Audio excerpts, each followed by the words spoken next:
What's up, guys? This is Coach Matt with our Thursday workout. This is another flex testing block, so keep in mind, look behind, look ahead, see which blocks that you have either missed or want to make up, or something that is on your radar that you want to test. I have seen all kinds of things, from Turkish get-ups to max height box jumps to max distance broad jumps, 2K rows, etc. Right? Yes, people do that for fun.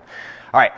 Today we have another interval workout, and it is based on 2-minute blocks. We're going to start off with our warm-up though, which will begin with jumping jacks, right? So jumping jacks, then knee hugs, then quad pulls, then a bench T-spine opener. So this is hands about shoulder width apart. I'm using my knees to kind of walk away from the bench until I can get my ears past my straight. And then I'll take one arm, slide it all the way underneath me and try to reach my cheek for the floor, pull it back and rotate towards the sky. Get that 4 reps on each side and then switch. So same thing on the opposite side, reach that cheek for the floor and then rotate towards the sky. All right, that's our T-spine opener. Then we have a drill, a kettlebell drill. The goal here is improving technique at the kettlebell swing. And one of the pieces of technique is that I am getting my wrists as tightly contacted to my hips at the bottom of that movement as possible, and then throwing that kettlebell with my hips as opposed to with my arms and letting the hips follow. The hips should lead this movement and the arms should follow. So what I've got here is I have a medium band around the rig, somewhere around knee height, and then I've got the band looped around the horns of the kettlebell. And all I'm gonna do is pick up that kettlebell like I've deadlifted it, and I'm gonna walk away just a hair so I can feel the band pulling it backwards, right?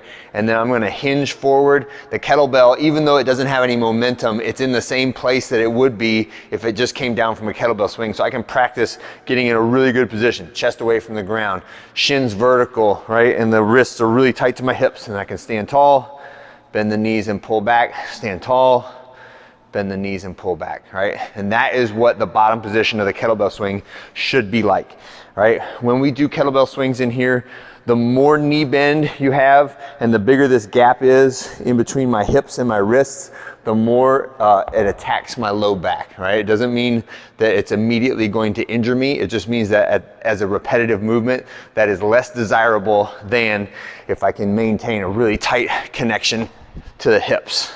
Like that, okay? All right, that's the goal of that movement. When we get into the workout, the way it'll work is 3 rounds through. Each round is 8 minutes of work, 2 minutes of rest, so the whole thing should take 28 minutes.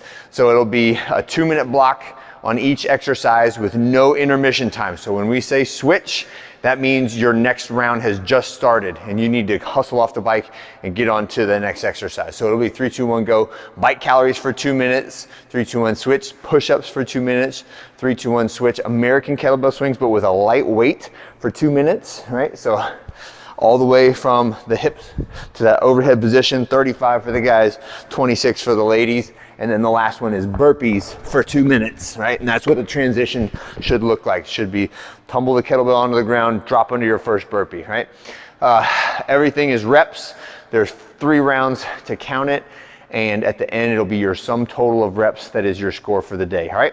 Flex testing block if you want to take it. And if you test something, jump in on the 2nd round, 3rd round of that interval workout. Have a great one. See you guys on Friday.